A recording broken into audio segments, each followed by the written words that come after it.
बिस्मिल्लाहिर्रहमानिर्रहीम। अस्सलाम वालेकुम। आज मैं अपने स्पेशलिटी के बारे में, किडनी डिजीज़ के बारे में छोटे सा बताऊंगा। डिटेल में तो मुमकिन नहीं है। और दूसरी बात ये याद रखना कि मैंने 30-35 साल इसी शोबे में, इसी वार्डों में, इन्हीं मरीज़ों के साथ गुजारे हैं।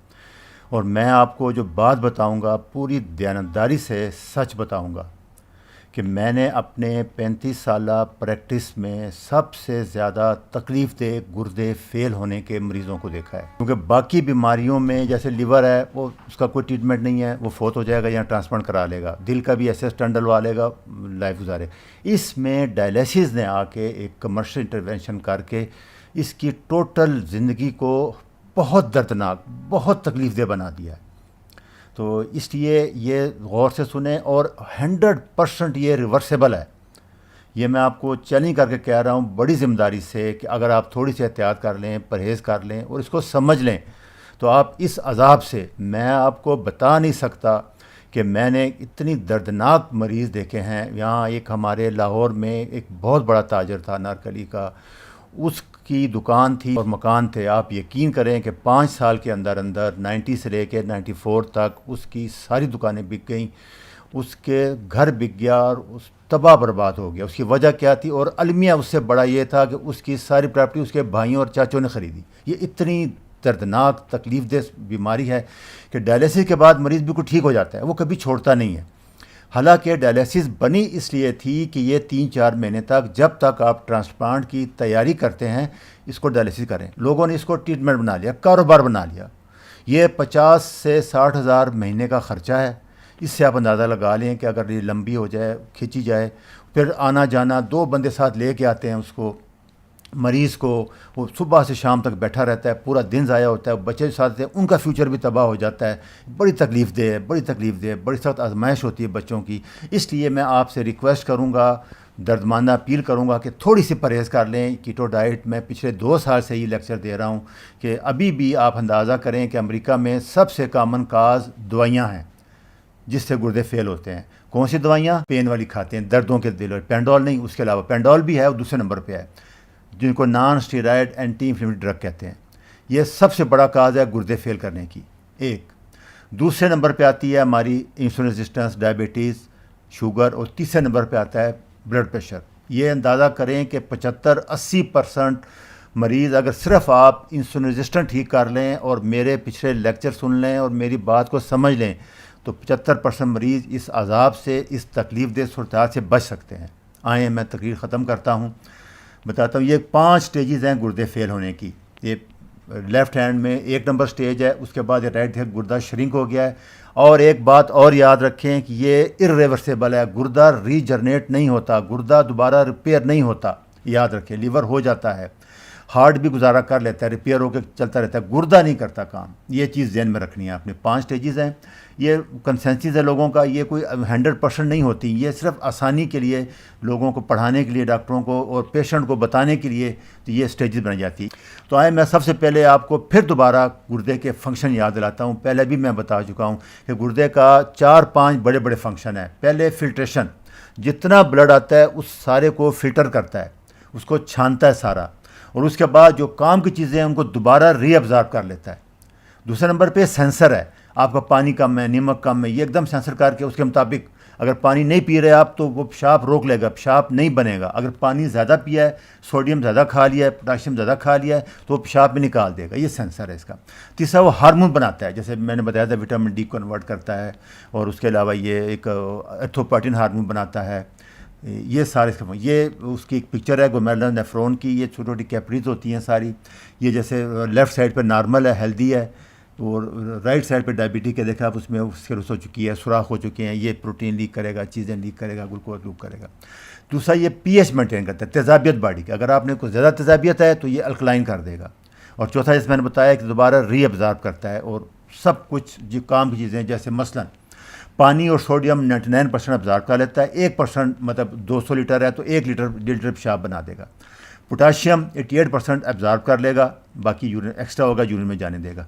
सिर्फ ग्लूकोज और अमीनो एसिड 100% एब्जॉर्ब करता है, क्योंकि ये ज़रूरी चीज़ें हैं। ये अमीनो एसिड प्रोटीन को कहते हैं, और ग्लूकोज भी 100% एब्जॉर्ब कर लेता है। और तीसरा क्रिएटिनिन जो वेस्ट प्रोडक्ट है हमारा, वो ज़ीरो अब्जॉर्ब नहीं करता, वो सारा पेशाब में निकाल देता है। और यही इसका सबसे इंपॉर्टेंट फंक्शन है कि बॉडी में, क्योंकि क्रिएटिनिन यूरिया टॉक्सिक हैं, ख़तरनाक है, उनको निकाल देता है। जो चीज़ें अच्छी हैं जैसे प्रोटीन है, ग्लूकोज है, पोटाशियम है, उनको रोक लेगा। ये इसका फंक्शन है बड़े बड़े। अच्छा, नॉर्मली सबसे बेस्ट टेस्ट जो गुर्दे का है वो है GFR। वो कैसे टेस्ट किया जाता है? सीरम क्रिएटिनिन खून का टेस्ट है 0.6 to 1.2 मिलीग्राम पर 100 ml। ये नॉर्मल वैल्यूज़ हैं। फीमेल में 1.1 थोड़ी कम होती हैं। तो इसको हम कहते हैं इफेक्टिव। आजकल हर अच्छी लेबॉर्ट्री आप जब सीरम क्रिएटिनिन कराते हैं तो वो साथ GFR भी कर देती है। नॉर्मल हम 100 से 120 ml लेते हैं। ये जो मैं सिम्टम बताने जा रहा हूँ आपको, ये वेरिएबल करते हैं, इसमें कोई चीज़ हतमी नहीं है। कोई एक किसी में कभी कभी कोई सिम्टम भी नहीं होता और मरीज़ गुर्दे फेल हो जाते हैं उसके। इसलिए ये एक असेसमेंट होती है 70-80%। क्रिएटिनिन कहाँ से आती है? सबसे इंपॉर्टेंट सवाल है। ये हमारे मसल एक्टिविटी से आते हैं। मसल ब्रेकडाउन होता है, मसल काम करता है, मेटाबॉलिज्म होता है, उससे निकलती है। और क्योंकि टॉक्सिक है इसलिए बॉडी किडनी इसको सारा निकाल देता है। और दूसरा यूरिया है, उसको मैं नहीं जिक्र कर रहा इसलिए कि वो स्पेसिफिक टेस्ट नहीं है। क्रिएटिनिन स्पेसिफिक है। ये वो यूरिया पानी ज़्यादा पी लेंगे तो कम हो जाएगा, पानी नहीं पिएंगे तो बढ़ जाएगा, उससे लोग होते हैं। लेकिन इन्होंने अभी लेबॉर्ट्री वालों ने अपनी मुनाफली बनाई है, दोनों इकट्ठे करते हैं। लेकिन असल टेस्ट क्रिएटिनिन है, ये याद रखना आपने। अच्छा जी, स्टेजेस देखें। स्टेज 1 है जिसमें GFR हम देखते हैं 90 से ऊपर हो, और स्टेज 2 में 60 to 89। तो ये दो स्टेज हैं। इनको असल में स्टेज 1 नॉर्मल ही होती है, लेकिन उन्होंने इसको डाल दिया इसमें, इसलिए ठीक है। स्टेज 2 लेकिन 89 और 90 कोई फ़र्क नहीं है ज़्यादा। इसमें कोई सिम्टम नहीं होते। ये सिर्फ एज के साथ थोड़ा ऊपर जाता है, जैसे 60 ईयर में 60-80 हो जाएगा। कोई ख़ास बीमारी भी नहीं आई, कोई ख़ास अलामत भी नहीं आती इनकी। तो असल जो है वो सबसे पहले जो चीज़ किडनी के फंक्शन होती है वो होती है कलर ऑफ द यूरिन। ये याद रखना है। राइट साइड पे नॉर्मल कलर है, ये फिर कम होता रहता है। ऐसा ऐसा जो लेफ़्ट साइड पे है वाइट, ये सबसे पहले गुर्दा कंसंट्रेट करना छोड़ देता है, ये उसको गाढ़ा नहीं करता। ये सबसे पहला साइन होता है। अगर आपका यूरिन वाइट आ रहा है और स्पेसिफिक ग्रेविटी 10 से नीचे है तो ये पहला साइन होता है, बाकी कोई सिम्टम नहीं होता। इसलिए यूरिन कलर बहुत इंपॉर्टेंट है, इसकी वैल्यू बहुत ज़्यादा है। दूसरा, आप जब पेशाब करेंगे तो झाग आ रही होगी उसमें, आप अक्सर देखेंगे। ये अगर किसी बर्तन में करेंगे या उसको मोड़ में करेंगे तो नॉर्मल झाग आधे सेकंड के बाद ख़त्म हो जाती है। पानी की झाग जो होती है ये 2-3 मिनट तक रहती है। ये इसका मतलब है कि प्रोटीन आ रही है, फ्रोथी यूरिन कहती है, प्रोटीन आ रही है। ये अर्ली साइन है, ये इसको देखते हैं। सब बार बार आता है पेशाब, मैंने बताया। और चौथा, ये सारे टेस्ट सिंपल टेस्ट है। यूरिन रूटीन एग्जामिनेशन सस्ता भी है। ये एक टेस्ट पहले कराना है, महंगे टेस्टों की ज़रूरत नहीं है। इसमें आप ये 4 चीज़ें देख लेंगे। पहला साइन है तो फ़ौरन अपने डॉक्टर से रब्ता करें। खुद ट्रीट कभी ना करना किडनी डिजीज़ को, याद रखना। गुर्दे का जो फिजिशियन है उसको हम नेफ्रोलॉजिस्ट कहते हैं, और जो सर्जन है उसको यूरोलॉजिस्ट कहते हैं। ये नेफ्रोलॉजिस्ट का शोबा है गुर्दा फेल। सर्जन तो ऑपरेशन करेगा। तो इसलिए पहले आपने फ़ौरन अपने डॉक्टर से रब्ता करना है। ये आसान बता रहा हूँ कि स्टेज 1-2 तक, जब तक GFR 60 ml से ऊपर होता है, कोई सिम्टम नहीं आता, कुछ नहीं आता। जो कटिंग लाइन है वो आपको स्टेज 3 में शुरू होती है, जब GFR 30 से 59 ml होता है। यही सबसे कॉमन स्टेज है, और यही स्टेज है जहाँ मैं इंटरवेंशन करूँगा, इंसुलिन ट्रीट करूँगा। लो कार्ब पे जाएंगे तो ये रुक जाएगी या रिवर्स हो जाएगी। ये याद रखना है आपने, ये बार बार सुन लें। इसी स्टेज में ज़्यादा मरीज़ होते हैं, तकरीबन 70% मरीज़ इस स्टेज पे आते हैं। इसलिए इस पे सबसे ज़्यादा यही वक्त होता है। अगर आप कोई ट्रीटमेंट कर लेंगे, नहीं तो स्टेज 4-5 में कुछ नहीं होना। फिर आगे हल्का सा ब्लड प्रेशर बढ़ना शुरू हो जाएगा, आसान सा। फास्फेट बॉडी में बढ़ जाएगा, कैल्शियम लो होना शुरू हो जाएगा। पैराथायराइड हार्मोन, जब कैल्शियम लो होगा तो पैराथायराइड हार्मोन है, थायराइड के साथ छोटे छोटे ग्लैंड है, वो सक्रीट होता है। वो क्या करता है? कैल्शियम को बढ़ा देता है। हार्मोन जब बढ़ जाता है कैल्शियम, तो फास्फेट से बैलेंस करने के लिए। फास्फेट ज़्यादातर ये एनिमल फूड में होता है, ये इसलिए हम कम कर देते हैं। दूसरा, अनीमिया शुरू हो जाता है स्टेज 3 में। ये खून नहीं बनता। क्यों? मैंने बताया था, एरिथ्रोपोएटिन एक हार्मोन है, ये बहुत महंगा है। जो हमारे गुर्दे फेल मरीज़ उनको पता होगा कि कुछ 4-5 हज़ार का इंजेक्शन आता है, हफ्ते में एक लगाना पड़ता है। इसलिए मैं बार बार कह रहा हूँ कि बहुत महंगी ट्रीटमेंट है इसकी। तो उससे खून बनता रहता है। दूसरा, पाँव में आज में थोड़ी सोजिश शुरू हो जाएगी। कभी मैं बता रहा हूँ ये साइन कभी होते हैं कभी नहीं होते। तीसरा, बैक पेन बहुत होती है, क्योंकि प्रोटीन लॉस हो रही है, मसल वीक हो जाते हैं। बैक एक बड़ी सख्त होती है बगैर किसी वजह के, कोई चोट नहीं लगी, कोई गिरा नहीं है। तो ये इसके स्टेज 3 के बड़े बड़े साइन होते हैं। मैंने बताया मुंह पे आंखों पे सोज पड़ जाती है। उसके बाद स्टेज 4 आती है, उसमें और हालात ख़राब होती है। 15 से 29 ml GFR आ जाता है।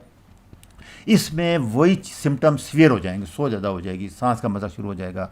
इसी स्टेज होती है जब डॉक्टर से रब्ता करके आप डायलिसिस के लिए या ट्रांसप्लांट के लिए तैयारी शुरू कर दें तो बेहतर रहेगा। इसको क्योंकि 3-4 महीने लगते हैं ट्रांसप्लांट तैयारी में, 6-6 महीने लग जाते हैं, तो इसमें आप एंटर हो जाते हैं, सिम्टम ये हो जाएंगे। ये स्टेज भी तकरीबन वो कहते हैं कि रिवर्स नहीं हो सकती। आप बहुत अच्छे मरीज़ हैं, परहेज़ करते हैं, तो इसको रोक लेंगे 2-4 साल तक डायलिसिस से, बस यही एम है, रिवर्स बिल्कुल नहीं होती। ये स्टेज 5 है। GFR 15 ml से कम हो जाता है, इसमें पे बहुत ज़्यादा मसला आता है। आखिरी स्टेज है, सांस चढ़ता है क्योंकि फेफड़ों में पानी भर जाता है, नींद बिल्कुल नहीं आ सकती, आप सीधे लेट नहीं सकते, खून की बहुत कमी हो जाती है, उसी वजह से सांस में आपके वो अमोनिया की ब्रेथ आती है, मेटालिक टेस्ट, जैसे कोई आपने खाया होता है उसकी टेस्ट बदल जाती है बड़ी। उसके बाद ये बढ़ेंगे सिम्टम, जिसमें खारिश शुरू हो जाएगी, ना वोमिटिंग शुरू हो जाएगी, कुछ भी नहीं खा सकेंगे आप, मसल में क्रैम्प पड़ते हैं, बड़े सख्त, कैल्शियम लो होने की वजह से, कई वजह हैं उनकी। ये सारे सिम्टम स्टेज 5 के हैं। इसके बाद फिर आप सुन लें कि ये डिजीज़ इरिवर्सिबल है। जो ही स्टेज 1-2 पे आएँ तो एक ही टेस्ट कराएं, एक यूरिन रूटीन करा लिया करें और एक किडनी करा लिया करें, और अगर मज़ीद सलाह हो तो अल्ट्रासाउंड करा लें। ये टेस्ट हैं देखने के लिए। इसीलिए मैं बार बार कह रहा हूँ कि आप स्टेज 2 तक रिवर्स कर सकते हैं, रोक सकते हैं। स्टेज 3 में भी अगर आप कीटो डाइट पे आ जाएं, और सबसे ज़रूरी चीज़ याद रखना, शुगर कंट्रोल करें, ब्लड प्रेशर कंट्रोल करें और ड्रग कम से कम लें। आपने देखा है कि पहली वजह गुर्दे फेल होने की दवाइयाँ हैं, दूसरी वजह शुगर है, तीसरी ब्लड प्रेशर है, और ये शुगर और ब्लड प्रेशर दोनों को इकट्ठा करके हम कहते हैं इंसुलिन रेजिस्टेंस। यही मेरा टॉपिक है, यही मेरा एम है कि आप इसको समझ लें। इसलिए सारा आप सली से देख लें, गौर से सारा। ये मैंने सारा एंड पे फिर आपको रिकैप्चर कर दिया, सारा डिटेल दे दिया इसके लिए। और ये फिर मैंने यूरिन बता दिया, राइट हैंड पे ये नॉर्मल कलर होगा, ये लेफ़्ट वाला ख़तरनाक होगा। ये ध्यान रखना, सिंपल टेस्ट है, आसान टेस्ट है, हर 3-4-6 महीने बाद करा सकते हैं आप। ये सारा करा लें, इसको सुन लें। मज़ीद कोई सवाल होंगे तो मैं इस पर जितनी वीडियो कहेंगे आप बना देंगे, क्योंकि ये मेरा शोबा है। अच्छा जी, अल्लाह हाफ़िज़।